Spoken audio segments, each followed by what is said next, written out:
Today we're talking about the 1960s. Probably more than any decade in American history, the 1960s have represented a break from the past, change, often referred to as maybe the tumultuous 60s, the psychedelic decade. So I want us to think about why the 60s have that reputation. It's often said that how a person views the 60s is a litmus test to their kind of worldview, specifically their political insight, maybe political persuasion. We've seen before how the 1950s also kind of had this test, where many people will look back very nostalgically to the 1950s because it represented some sort of affluence, uniformity, stability economically. Seems to be in the minds of a lot of people when they think about the 50s, less political polarization. Remember, we talked about that middle way of Eisenhower republicanism. People will often look back to the 50s as a sort of golden age. Also seen how the flip side is true. Many people will look back at the 1950s as a time of repression, a time of segregation, of gender inequality, of the suppression of queer rights. Much in that same vein, the 1960s, because they represent a break from the 1950s, in many ways represent change for a lot of people. And so oftentimes people, historians, whoever's looking back, might look at the 1960s specifically in terms of the civil rights movement, second wave feminism, the indigenous peoples movement, the Chicano movement, the gay liberation movement, and they look at these kind of breaks from the historical past where certain aspects of American society began to move to the forefront, out into the mainstream and be more visible. They looked at the 1960s as a time of liberation. And people who typically do that often kind of veer a little more on the liberal spectrum. So we begin to see how the 1960s can very much represent different things. More traditional, more conservative Americans tend to look at the 60s as a rupture or a breakup of the Commonwealth or the Commonweal. And for them, it's a time of fracture, right? And that getting behind that, getting further back to the 1950s or what the 1950s represent more broadly is more of an ideal situation. Or getting back to the 1950s or what the 1950s represent, kind of that suburban uniformity. We talked about consensus culture. That is actually the great America that people want to get back to.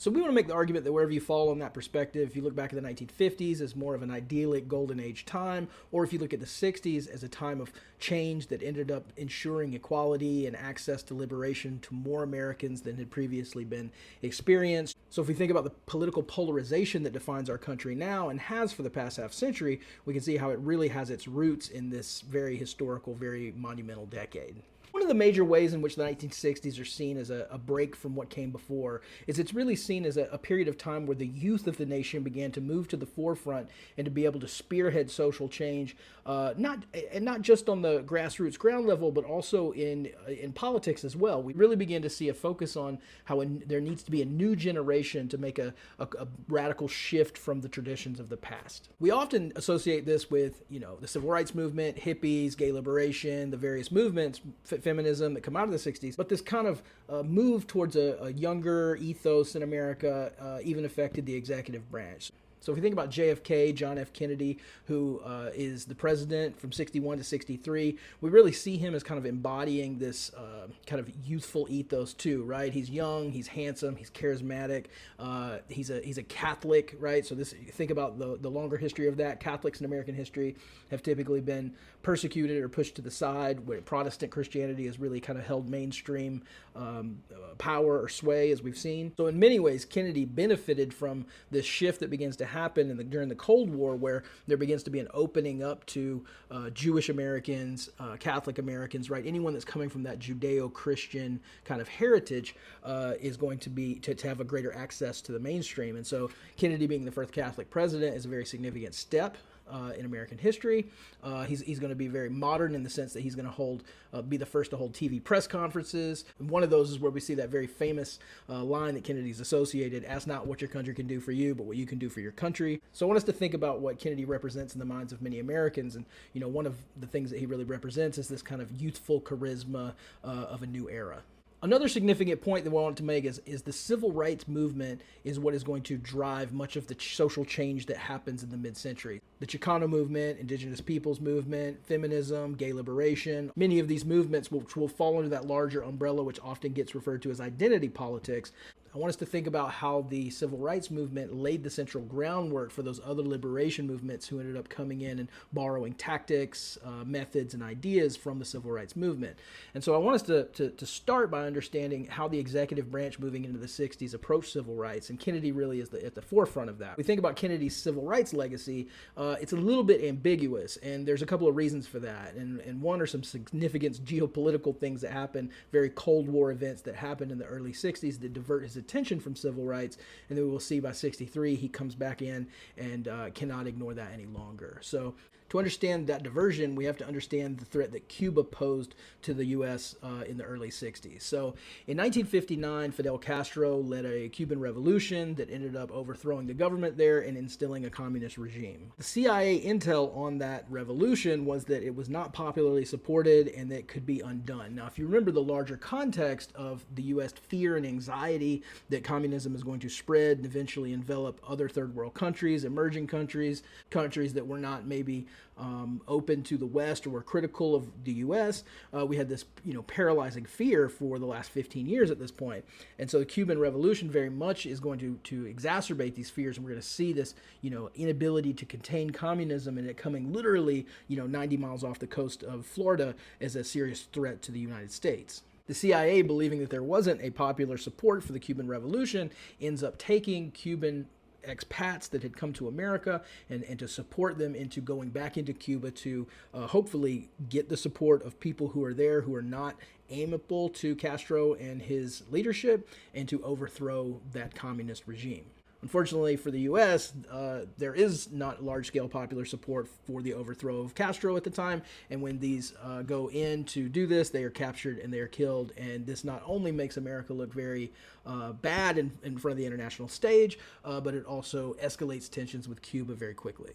The next year, in 1962, the Soviets, who had been supporting the communist revolution in Cuba, are going to literally put nuclear missiles in Cuba right off the coast of Florida. And this is going to drive fears of nuclear warfare really to the point of what we think is going to be possibly World War III. So for 13 days with these nuclear missiles right off the coast of Florida, we are essentially pushed to the brink of potentially nuclear war. Fortunately, we divert this, and there is an agreement that comes where we decide to pull some of our missiles off of the continent that are near Russia. They ended up pulling theirs from Cuba, and we agreed not to invade Cuba to overthrow the Cuban government there. You can see how from 61 to 62, Kennedy's really caught up in Cold War affairs, geopolitical conflicts, and so his attention is a little bit diverted. But by 1963, for a number of reasons, not just the diversion of the Cuban Missile Crisis and his ability to think about civil rights more directly, but also the explosion of civil rights agitation, of the clear atrocities that are happening in places like Birmingham, which we'll see.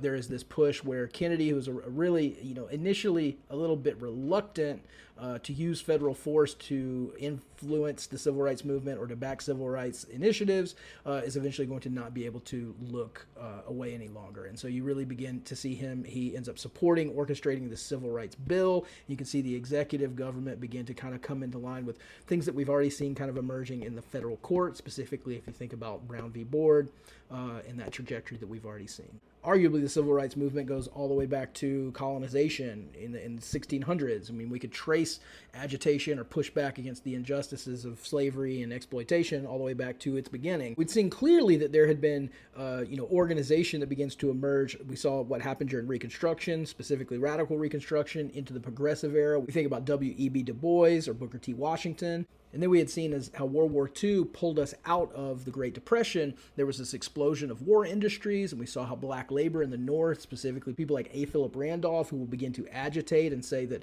black Americans want access to these jobs that provide stability and influence. Eventually, we saw how the pushback, that threat on Washington that happened in the 40s, right? First under FDR, and eventually we continue to see that agitation that culminates under Truman. Eventually see Truman integrate the military. Remember, going into the Korean War, we have that integration that happens. So I want us to think about how there is a long, continuous line. The civil rights movement doesn't just fall out of the sky in the 1950s or 1960s with these, major events that we might be familiar with, but there is literally a historical connection, and we will see specifically with people like A. Philip Randolph or Bayard Rustin that there is a personal connection and a line that goes through from the 40s to into the 50s and 60s. Since the overturning of school segregation in Brown v. Board, there was a couple major organizations that began to come to the forefront. So three of the acronyms that you will often see are the SCLC, or the Southern Christian Leadership Conference, that's associated with Dr. King. You'll see SNCC, or SNCC, that's the Student Nonviolent Coordinating Committee. We're going to see how that becomes a kind of a new movement of young people that begin to emerge. And then there's also CORE, the Congress for Racial Equality, and that's that older, more northern, industrial-focused A. Philip Randolph kind of associated organization that's really been working since the 40s. There's also the NAACP, remember, co-founded by W.E.B. Du Bois, that goes all the way back to the turn of the century. And then in the 60s, all of these begin to come together to work in tandem with each other in order to affect change. One of the clearest examples of this is in 1955. So we think about Rosa Parks as that kind of classic American story about someone who is pushing back against segregation laws here in Montgomery, Alabama.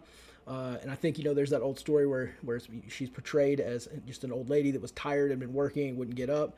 I think most people know at this point that she was, a long-time civil rights activist associated with the NAACP, that she's someone who was, chosen for this position, that it was orchestrated in order to affect change. In the same way that the Plessy versus Ferguson case was tested back at the turn of the century, right? There's this constant choosing a good person to violate a law and then running this up to, through the court system, potentially many times all the way up to the Supreme Court in order to affect change is a classic civil rights tactic. So there in Montgomery in 1955, right after the Brown v. Board decision, there's this push to move towards integration in Alabama. And so this is a very effective, unified effort. You have mass boycotts in Alabama. 90% of black commuters, which the bus system relied very heavily on, ends up boycotting for almost a year.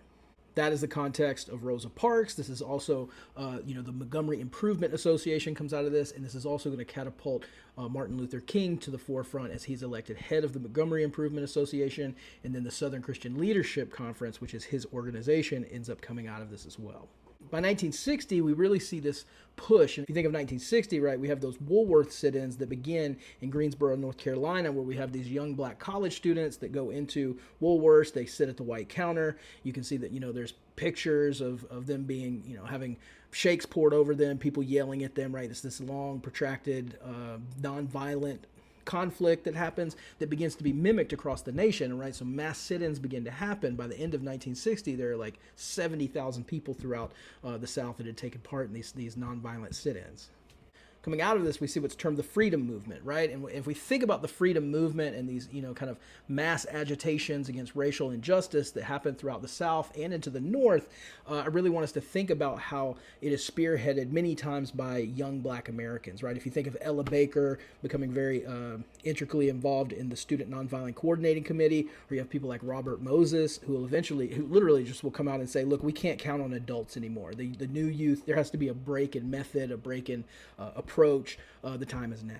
So coming out of the freedom movement, we often talk about the freedom rides, right? So here we, again, in 61, we have this coordinated effort where CORE, the Congress of Racial Equality, that old A. Philip Randolph associated organization from the North, is going to help orchestrate these rides, interstate rides where people are crossing state lines. They're going into bus terminals, they're going into waiting rooms, counters, restaurants, right? And they're intentionally violating segregation laws. And this is met immediately with violent backlash. We have, explosions that happen. We have, violent opposition by the KKK.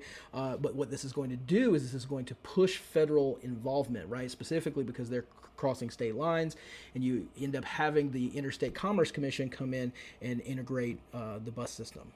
Now, by 1963, when we think of the history of the civil rights movement, 63 becomes a kind of high point, a pinnacle point in a lot of ways. And there are some tragedies that happen, but there are some major gains that happen as well. And so typically we think of, as we begin to move through 63, we think of the Birmingham campaign. Here you have Dr. King, the Southern Christian Leadership Conference, to begin to orchestrate a movement in Birmingham. Birmingham being the largest city in Alabama, it is just steeped in racial injustice, segregation, violence on black Americans. So it's chosen to push back this. And the police commissioner, Bull Connor, is known for being violent and aggressive. So you have the Southern Christian Leadership Conference and Dr. King come in there and to push for demonstrations for, against inequality in education, employment, housing. Notice how this is not just access to voting, but it's also economic stability. And that's going to be a big theme as we continue to go forward. And Bull Connor, being that aggressive, virulent racist, He ends up unleashing dogs, spraying people with water hoses. Many of the civil rights pictures that we think of, depictions that come from this era, are going to come from this time. And these pictures are printed in Time magazine, right, of people being bit by dogs, of being sprayed with water hoses, peaceful protesters. And that's another significant aspect, right? If you think about the proliferation of technology, that this is actually going to be broadcast on TVs. And for the first time ever in the 50s, late 50s, and into the 60s, millions of Americans have access to television. And so they're actually going to be able to see this. It's broadcast into their room. And this is really going to begin to turn the tide for support for the civil rights movement. This is also going to begin to push Kennedy towards civil rights legislation, and it's also going to be the context of Dr. King's letter from a Birmingham jail. So as you're going through the letter from a Birmingham jail and you're thinking about who he's writing to, the argument he's making about church and action and nonviolence, I want you to think about the context of him being incarcerated because of this event that's happening in Birmingham in '63. So in August of '63, we have another major event that will push '63 kind of up at the high point of the civil rights movement, and that's the March on Washington. Now, this March on Washington is organized by A. Philip Randolph. If you remember the longer history of the civil rights movement, A. Philip Randolph is one that threatened that March on Washington back in the '40s when he was trying to get wartime jobs for Black Americans, right? This agitation and push that has been orchestrated 20 years prior to this is still being spearheaded by people like Randolph, who's at the forefront of it. This is really significant too, because if we think about the March on Washington, it wasn't just for desegregation or voting or access to political rights. It's for, quote, jobs and freedom. So very quickly we can see that the civil rights movement is also melded into this idea of the expansion of the welfare state, of the affluence of America in the 50s, and Black Americans are saying they want a seat at the table also. This ends up being the largest demonstration in American history up to this point. There's 250,000 people who march on Washington, and they're pushing for a civil rights bill. So they will have economic aspects like minimum wage, anti-discrimination, public works program, housing, various things like that. But they can see that this is much more expansive of just trying to do away with segregation.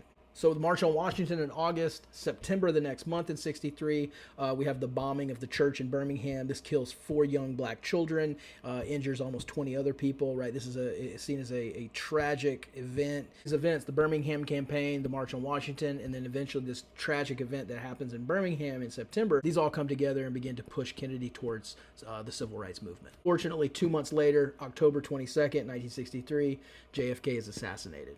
Now, to understand the trajectory of not just the civil rights movement, but the welfare state in general in the 60s, the conservative backlash, really the polarization of American politics that begins to happen in the 1960s, we have to understand the changes that happened under Kennedy's successor, Lyndon Johnson, who's often referred to as LBJ. So Lyndon Johnson is a New Dealer who came from Texas. He grows up very poor. He's very aware of economic issues, economic disparity. The New Deal spending that began to happen in Texas during his youth helped his community and family. So he's very sympathetic towards pumping money into government programs in order to provide economic stability for American citizens.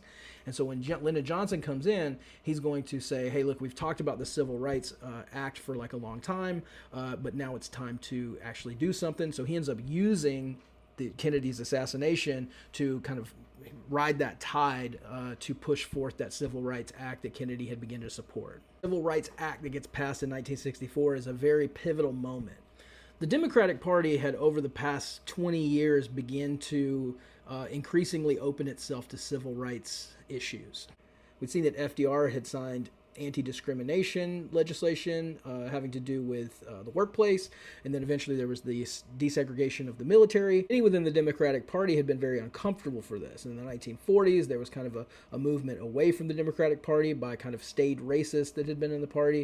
And then in 1964, we have this historic piece of legislation that ends up being kind of the centerpiece of this political divide that begins to happen in the 1960s that eventually will polarize American politics, really even to this day. So what the Civil Rights Act did in 1964 is it prohibited discrimination in employment, in hospitals, schools, public spaces, hotels, restaurants, theaters, publicly owned parks. Think about this: community parks, pools becomes this really heated debate. So you can see how it's a huge step in forced integration, right? And so not only that, but LBJ is going to make sure that it actually has teeth. So any state or institution that's in violation of this will lose all federal funding, right? And can have sanctions of some sort put on them. So I really want us to think about, the direct effort of the federal government to go after, to police discrimination in the racial sphere. The racial issue, support for the civil rights movement, specifically the idea that the federal government is coming in on the side of civil rights to ensure its gains, is going to be polarizing for Americans, and many who are state racists, who are really pro-segregation, will begin to flee the Democratic Party as we begin to see this shift that begins to happen in 1960. In fact, Lyndon Johnson, as he's signing this bill, he said, I think we've delivered the South to the Republican Party this day. And we can see how that ends up being the case. So immediately in 1964, there is a presidential election. And so Lyndon Johnson has to run against Barry Goldwater, the Arizona senator. And Goldwater is known as a cold warrior. He is he writes this book, The Conscience of the Conservative, in 1960. He's preaching Cold War extremism. He even thinks that we should use nuclear weapons in the Cold War. Famously, his quote is, extremism in the defense of liberty is not vice. He's going to be very anti-New Deal, anti-big government, and anti-civil rights. He doesn't think that civil rights should be mandated by the federal government because that is socialistic or communistic, right? So it's a very small, we see how small government and anti-civil rights legislation ideas get kind of merged together, right? That the federal government should not be involving itself in these issues. He ends up voting against the Civil Rights Act, particularly because of the momentum of the civil rights movement, of people seeing this done on TV. We begin to have this movement towards support, at least broadly defined, and largely even more than that, I think we have the support of the expansion of New Deal programming that had provided in the minds of most Americans economic stability and the economic influence, the creation of essentially that stability of the 1950s. The 64 election really shows us this pivotal change, though. If you go back through the electoral maps moving up into the 60s,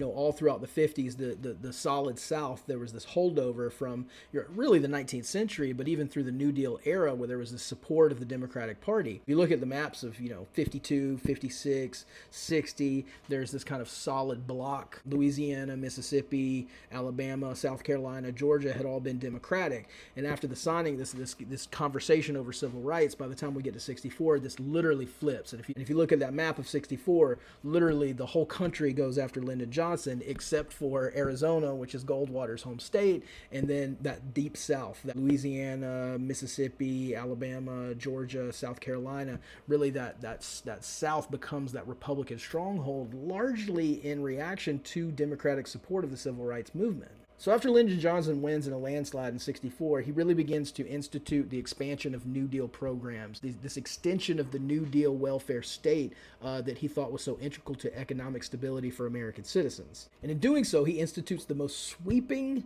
general welfare program since the New Deal. This is often referred to as his Great Society. So if we think about the history of this, right, we have Teddy Roosevelt talking about a square deal. We have FDR talking about a New Deal. Remember, we have a fair deal under Truman where we begin to see this expansion of progressive welfare reforms. And then by the time we get to Lyndon Johnson, we have the Great Society. And so the Great Society for Lyndon Johnson was to expand new services for poor, elderly. This creates Medicare and Medicaid, things that we do associate with, welfare. This is also going to support housing and urban development. He really thinks that the financial success of the citizens will pave the way for a stable and economically secure future. The centerpiece of this Great Society legislation is what he calls the war on poverty, right? He's trying to eradicate poverty, and he does this, by a host of different ways. Job training, we think of Head Start, early childhood education programs, school lunches, food stamps, establishing the Office of Economic Security, Job Corps, so we have training for jobs, trying to pull poor America, black and white alike, into an economically stable kind of middle space. Now, Lyndon Johnson's expansion of the New Deal state, which is kind of mapped on support for the civil rights movement, really begins to split America. Now, we've already seen how there was this flip. The Deep South ends up going red, where we have the rest of the nation that's supporting kind of this transition. We also begin to have an exodus of many people from the Democratic Party who were longtime Democrats. A really good example of this is the South Carolina Senator Strom Thurmond. Strom Thurmond was a supporter of segregation. A quote we have from Strom Thurmond here: "I want to tell you, ladies and gentlemen, that there's not enough troops in the Army to force the Southern people people to break down segregation, admit the black race into our theaters, into our swimming pools, into our homes, and into our churches. So you can see that, this is somebody who from the 50s on had been a Democratic senator and ends up leaving over the Civil Rights Act and joining the Republican Party. After the Civil Rights Act was passed, the Civil Rights Movement doesn't slow down. So the Civil Rights Act didn't address voting specifically, right? So after 64, we begin to see this really unified effort of SNCC, CORE, NAACP, the Southern Christian Leadership Conference, to begin to focus on voting rights. 1964, we have the Freedom Summer, where we have, this large-scale registration campaigns in Mississippi. We have numerous bombings, beatings, people disappear. Things are becoming pretty rough in the South. Most famous, we have the Selma campaign in January of 1965. And here we see people like Martin Luther King, the Southern Christian Leadership Conference. We have people like our own John Lewis, who ends up, making this walk from Selma, Alabama to Montgomery, push back against grandfather clauses, violence at the ballot box, literacy test, poll taxes, all these things that had suppressed black voting through Jim Crow all the way back to Reconstruction. What we forget sometimes is that march from Selma to Montgomery is, 54 miles, I think it is. It's this huge endeavor, and so having this unified effort to make this march that ends up going over the Edmund Pettus Bridge, they're defying Governor George Wallace at the time, who says that they can't do this, right? They end up doing anyway, and this is met with violence, right? This is where a peaceful protest, very famously, they're walking across the Edmund Pettus Bridge, and they ended up being beaten. And again, just like the campaign in Birmingham, this is broadcast, to the nation, and everyone can see it happen. This is where John Lewis very famously is beaten. Civil rights activist John Lewis very famously will say, I gave a little bit of blood on that bridge in Selma for the right to vote. The right to vote is the most precious in a democratic society, and we should use it. And he will be beaten there on, in 64. He was there for the March on Washington, and then he will go on to end up becoming the congressional representative for District 5 here in Georgia for Atlanta. On the tail of Selma, the Voting Rights Act of 1965 was passed, allowing for federal officials to help register people to vote. 1963 and 1964 are really seen as the kind of high point of the nonviolent civil rights movement. By the time we're moving into the back half of the decade, the civil rights movement began to kind of change in focus and kind of tone. In 1966, King launched the Chicago Freedom Movement. I want us to think about the logic of the civil rights movement and the progression that you see here. We see Brown v. Board, Montgomery Improvement Association, Southern Christian Leadership. We see major campaigns like Albany, eventually Birmingham. We see Selma as we begin to move from the Civil Rights Act to the Voting Rights Act. And then once the Voting Rights Act is secured, then there is a push towards that economic stability, or that entrance into that affluent society that white America is partaken in.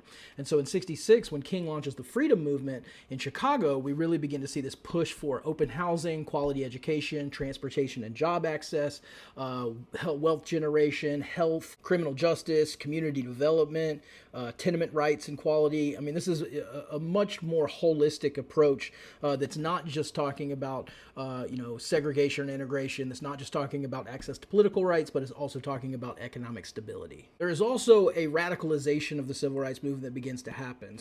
King very early on had made his approach to civil rights protests kind of synonymous with nonviolent, and also kind of not just nonviolence, but the promotion of Christianity. So in a lot of ways, that there is a palatable civil rights movement that begins to function kind of in the Southern Christian Leadership vein.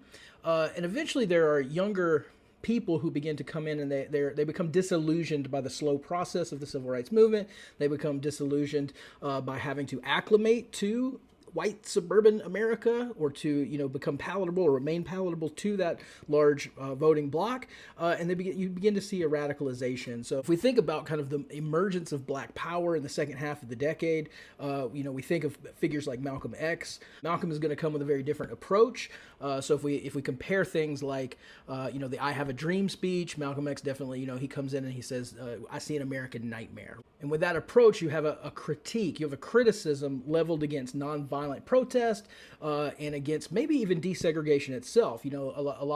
There are many streams of the Black Power movement that will self-segregate, or that will say that they want to be free from white society, right? So we begin to have a variance of approaches. A lot of this comes from pessimism about white culture in general, deep pessimism against the ability to integrate, towards maybe even the desire to, because of the historical injustices of American history. Malcolm's version of this is going to be religiously tempered. Malcolm didn't come from a black middle class background. background in the same way that King did. He didn't go on to have, this very intricate education or become a doctor, study theology.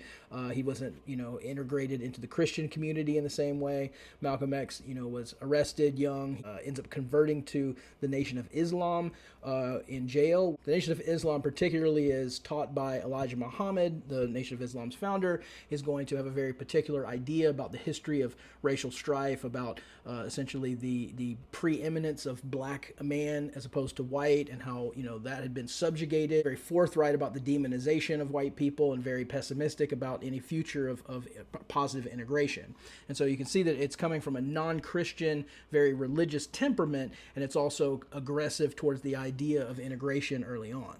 Malcolm ends up becoming one of the strongest and most articulate proponents of the Nation of Islam, which is not seen by global Islam, Sunni or Shiite versions of Islam, as orthodox. They're going to see it as a new religious movement. They will often term derogatorily like a cult, right? It's not traditional Orthodox Islam. It kind of has this very unique interpretation of the history of the races, a very unique interpretation of the future. And so Nation of Islam is going to be criticized by the Muslim community largely as being derivative from historical or traditional Islam. Nonetheless, Malcolm really finds a home there, and he ends up thriving. He ends up creating, really expanding the Nation of Islam around the nation, and becomes one of its preeminent, most articulate supporters.